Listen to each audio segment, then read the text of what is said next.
Hi friends, welcome back to our channel. ഇന്നത്തെ നമ്മുടെ recipe വീട്ടിൽ പഴവും പാലും ഒക്കെ ഉണ്ടെങ്കിൽ പെട്ടെന്ന് ഒരു 5 മിനിറ്റ് കൊണ്ട് ചെയ്തെടുക്കാൻ പറ്റുന്ന ഒരു അടിപൊളി ജ്യൂസ് റെസിപ്പിയാണ് കേട്ടോ. ഇപ്പം നല്ല ചൂടൊക്കെ അല്ലേ, അതുപോലെ തന്നെ ഇഫ്താറും ആവാനായി. അപ്പോൾ ഇഫ്താറിന്റെ സമയത്തൊക്കെ പെട്ടെന്ന് തട്ടിക്കൂട്ടാൻ പറ്റുന്ന ഒരു കിഡിലൻ ടേസ്റ്റ് ഉള്ള ഒരു ഡ്രിങ്ക് ആണ് കേട്ടോ. അപ്പോൾ നമുക്ക് വീഡിയോയിലേക്ക് പോയാലോ. വീഡിയോയിലേക്ക് പോകുന്നതിന് മുന്നേ നിങ്ങൾക്ക് ഈ ചാനൽ ഇഷ്ടപ്പെടുന്നുണ്ടെങ്കിൽ പ്ലീസ് ഒന്ന് സബ്സ്ക്രൈബ് ചെയ്ത് സപ്പോർട്ട് ചെയ്യണേ. അപ്പോൾ നമുക്ക് ആദ്യം തന്നെ ഈ ഒരു ജ്യൂസ് റെഡിയാക്കാനായിട്ട് മെയിനായിട്ട് വേണ്ടുന്നത് 1/2 ലിറ്റർ പാല്, ഒരു റോബസ്റ്റ പഴമാണ്. അപ്പോൾ പാലെടുക്കുമ്പോൾ നിങ്ങൾ എപ്പോഴും ശ്രദ്ധിക്കുക, ഫ്രിഡ്ജിൽ വെച്ച് നല്ല തണുപ്പുള്ള പാലെടുക്കുക. അല്ലെങ്കിൽ നിങ്ങൾക്ക് പച്ചപ്പാൽ എടുക്കുന്നതിന് പകരം പാല് കാച്ചിയിട്ട് എടുക്കേണ്ടത് താല്പര്യമാണെങ്കിൽ പാല് കാച്ചിയതിന് ശേഷം നന്നായിട്ട് തണുപ്പിച്ചിട്ട് ഫ്രിഡ്ജിൽ വെച്ച് നന്നായിട്ട് തണുപ്പിച്ചിട്ട് എടുക്കുക കേട്ടോ. എങ്കിലേ കൂടുതൽ ടേസ്റ്റ് ഉണ്ടാവും ഇത് കുടിക്കാനായിട്ട്. തണുത്ത പാൽ തന്നെ വേണം. അതുപോലെ തന്നെ കട്ടപ്പാൽ എടുക്കണ്ട കേട്ടോ, കാരണം നമ്മളിത് സർബത്തിൻ്റെ ഒക്കെ സ്റ്റൈലിലാണ് റെഡിയാക്കി എടുക്കുന്നത്. ലൂസായിട്ടാണ് ജ്യൂസി ആയിട്ടാണ് തയ്യാറാക്കി എടുക്കുന്നത്. അതുകൊണ്ടാണ് പറഞ്ഞത് കട്ടപ്പാൽ എടുക്കണ്ട എന്നുള്ളത്. അതുപോലെ തന്നെ പഴം എടുക്കുമ്പോൾ പ്രത്യേകം ശ്രദ്ധിക്കുക, നല്ല പഴുത്ത പഴം തന്നെ എടുക്കാൻ വേണ്ടി ശ്രദ്ധിക്കുക. റോബസ്റ്റ പഴം അഥവാ റോബസ്റ്റ പഴം കിട്ടാത്ത സ്ഥലത്തൊക്കെ അതിന് പകരമായിട്ട് പുറമേയൊക്കെ ഉള്ളവരാണെങ്കിൽ ഫിലിപ്പീൻ പഴമുള്ള കിട്ടുന്നത്, അങ്ങനെയാണെങ്കിൽ ആ പഴം വെച്ചിട്ടും ചെയ്യുക കേട്ടോ. നല്ല പഴുത്ത തന്നെ എടുക്കാൻ വേണ്ടി ശ്രദ്ധിക്കുക.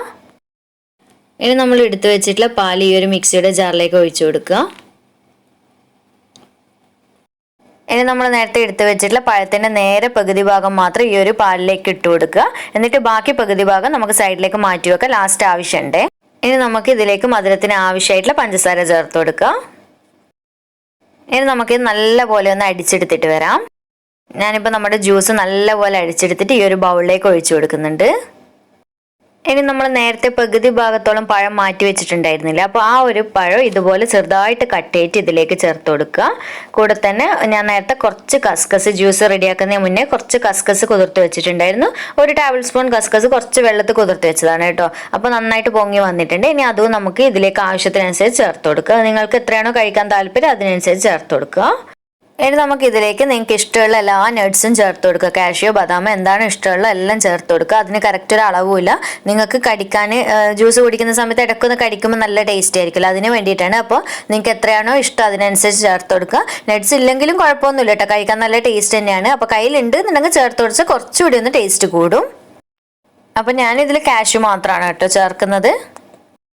ഇനി നമുക്ക് ഇതിലേക്ക് ഒരു നല്ലൊരു ടേസ്റ്റും ഫ്ലേവറും ഒക്കെ കൊടുക്കാൻ വേണ്ടിയിട്ട് ഒരു 1/4 ടീസ്പൂൺ അടുത്തായിട്ട് ഏലക്കാപ്പൊടി ചേർത്ത് കൊടുക്കുക. ഇത് ഇഷ്ടമില്ലെങ്കിൽ സ്കിപ്പ് ചെയ്യുക, പക്ഷെ നല്ല ടേസ്റ്റാണ് കേട്ടോ. ഇത് ചേർത്ത് കൊടുത്താൽ ഒരു പ്രത്യേക ടേസ്റ്റുള്ള ഒരു ഡ്രിങ്ക് ആയിട്ട് മാറും. എന്നിട്ട് നല്ലതുപോലെ തന്നെ ഒന്ന് മിക്സ് ചെയ്ത് കൊടുക്കുക. അതുപോലെ തന്നെ നിങ്ങൾക്ക് ഇതിലേക്ക് നമുക്ക് പല രീതിയിലുള്ള എസൻസ് ഒക്കെ വാങ്ങിക്കാൻ കിട്ടുന്നുണ്ടല്ലോ, സ്ട്രോബെറി മിക്സ്, പിസ്ത മിക്സ് ഒക്കെ, അതുപോലത്തെ എന്തെങ്കിലും മിക്സ് ഒക്കെ ഡ്രോപ്പ് ആയിട്ട് ഇതിൽ ചേർത്ത് കൊടുത്തിട്ടും ചെയ്യുക കേട്ടോ. കുഴപ്പമൊന്നുമില്ല, നല്ല രീതിയിൽ പല കളേഴ്സ് ആയിട്ട് നിങ്ങൾക്ക് ചെയ്തെടുക്കുക. പക്ഷെ ഞാൻ കുറച്ചുകൂടി ഹെൽത്തി ആയിട്ട് ചെയ്യുന്നതുകൊണ്ട് ഇങ്ങനെ കാണിച്ചു തന്നേ ഉള്ളൂ. അപ്പോൾ നമ്മുടെ ജ്യൂസ് സിമ്പിൾ അല്ല, ഇത്രയേ ഉള്ളൂ കേട്ടോ ചെയ്യാനായിട്ട്. നമുക്ക് വീട്ടിൽ പാലും പഴം എല്ലാവരുടെയും വീട്ടിൽ എന്തായാലും ഉണ്ടാവുമല്ലോ. അപ്പോൾ ഇത് വെച്ചിട്ട് പെട്ടെന്ന് തട്ടിക്കൂട്ടാൻ പറ്റുന്ന ഒരു ഐറ്റമാണ്. അതുപോലെ തന്നെ നമുക്ക് ഇഫ്താറൊക്കെ ആവാനായല്ല, അപ്പോൾ ഇഫ്താറിനൊക്കെ സ്പെഷ്യലായിട്ട് ചെയ്തെടുക്കാൻ പറ്റുന്ന കിഡിലൻ ഡ്രിങ്ക് ആണ് കേട്ടോ. അപ്പോൾ വീഡിയോ ഇഷ്ടമായിട്ടുണ്ട് എന്നുണ്ടെങ്കിൽ ലൈക്ക് ചെയ്യാനുള്ള കാര്യം മറക്കരുത്. അതുപോലെ തന്നെ നിങ്ങൾ ഈ ഒരു ജ്യൂസ് റെസിപ്പി എപ്പോഴെങ്കിലും ട്രൈ ചെയ്ത് നോക്കുന്ന സമയത്ത് എനിക്ക് ഫീഡ്ബാക്ക് അറിയിക്കാനുള്ള കാര്യം മറക്കരുത്. അപ്പോൾ മാക്സിമം ചാനൽ സപ്പോർട്ട് ചെയ്യുക, സബ്സ്ക്രൈബ് ചെയ്യുക. അപ്പോൾ വീണ്ടും ഒരു അടിപൊളി വീഡിയോ ആയിട്ട് കാണാം. താങ്ക്